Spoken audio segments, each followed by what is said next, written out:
It's hugely encouraging news that the TGA has approved the vaccine today from Pfizer and that hopefully the AstraZeneca vaccine will get its approval shortly. Australians can be really encouraged that the TGA has gone through their normal processes. This is not a rushed approval, it's a proper, thorough, full approval. And the TGA and the experts like Professor Brendan Murphy and Professor Kelly are the ones that we should all be listening to. Your reference to my colleagues who've been commenting about this, I don't think we should seek to prevent them from doing so, but I would ask them to consider the wisdom of weighing into debates that they are not expert in, and I would encourage them and everyone else to listen to the people who are expert. So if we think of people such as Craig Kelly, George Christensen, is that the approach of the party? And indeed, it seems to be that of the Prime Minister, not seeking to highlight this, not seeking to admonish, but just pointing to the voices that matter? Well, Tom, I just think it's just wise to be humble as politicians about what we are expert in and what we're not expert in.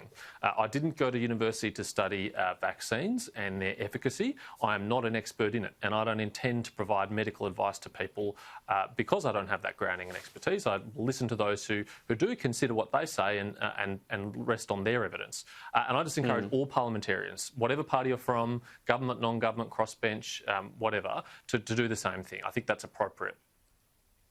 Kimberley, we know people that, in particular have these sort of conspiracy views and so on. If people putting them out are silenced, well, it's almost like waving a red rag to a bull. So is that the right approach? We don't need Prime Minister spending every news conference, castigating a few lone voices, do we? Is what James says accurate? Well, I'm actually quite surprised that Craig Kelly hasn't moved to Mullumbimby, because I think that is the anti-vaccine capital of the world. And I think it proves that sometimes the extreme rights and the extreme left sometimes meet, under horseshoe theory, Jean-Pierre Fay's theory, that, they meet at the back.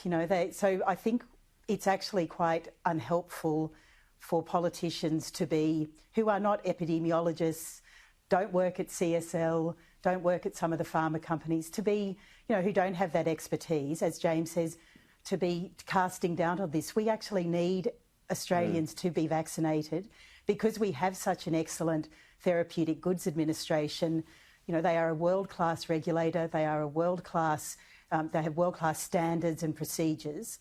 And because we have such an expert health team led by Professor Murphy, I think that what we can see is that this is going to be a vaccine that is absolutely safe and that all Australians should have no doubt about having. So the criticism from Labor has been around how many vaccines the government has signed up to. It signed up to 4. 1 hit the fence because of the particular nature of that trial. 3 is still going and 2 are going well. And the government's pointed out today, yes, it's got access to Pfizer, which right now seems like possibly the best vaccine. It's certainly the earliest one. But also AstraZeneca, crucially, with 50 million doses we can make right here. That seems like a reasonable spreading of bets. Well, the Prime Minister did promise Australians that we would be first in the queue. So no ifs, no buts. So, other countries have been able, after their equivalent of their TGA has approved a vaccine, those governments, so for example in the US, in Canada, the UK, they've really been able to roll out a week later. And I think that, as the Prime Minister has said, we'll be first in the queue. We really should be able to roll this out properly, have those doses and be able to, to administer this in lots of different, Australia's a very large country. We should be able to roll it out though. I mean, I note that Israel has been probably the most successful country in the world to roll out a vaccine. They are a very small, bit more of an urgency though, there isn't there? Nation. There is an urgency, and we're in the we're actually, Australia is very lucky to be in the situation that we're not in the emergency situation that the UK, for example, finds itself in, or the US. So you've just interviewed a man who's received a vaccine in the US. But I think there's been record numbers of deaths in the last few days overseas. We are lucky to be in a situation where we are not in an emergency, where we are not having to import oxygen, for example. Some of the counties in the UK have run out of oxygen for patients suffering from coronavirus. We're not in that situation, but we really need to roll this vaccine out so that life can resume normalcy. All right. Well, I mean, yeah, we're not in it, and it's been for quite some time evident that we weren't going to be anywhere near those other countries. Look, I want to get to a couple more topics. The Australian Broadcasting Corporation, an article they put up using the interchanging terms of Australia Day and Invasion Day. Again, I'll start with the premise of a man very much in favour of free speech, James Patterson. What did you make of this?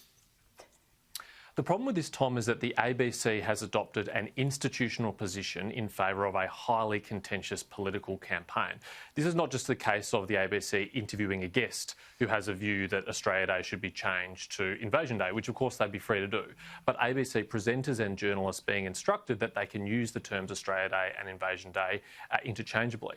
It's a highly contentious political issue. There is bipartisan support between the Liberal and Labor parties nationally for Australia Day to be on the 26th of January. It's gazetted as a national holiday in every state and territory. So for the ABC to be adopting quite an extreme minority viewpoint and saying it's a perfectly acceptable one, I think really compromises the ABC's charter and its need to be impartial and to stay out of these kind of political debates. It should not weigh in this way.